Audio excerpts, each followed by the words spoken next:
Может, потому что именно self-harm– это просто невозможность в моменте пережить внутреннюю боль и желание вынести ее наружу.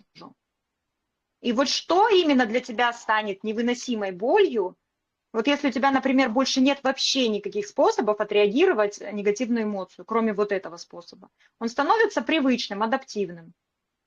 И там уже эта боль, она может быть разных совершенно размеров и масштабов. Для кого-то это катастрофа, например, подростки наши любимые, то есть которые в силу своих гормональных еще особенностей, несовершенства нервной системы, которая еще растет, все воспринимают очень остро.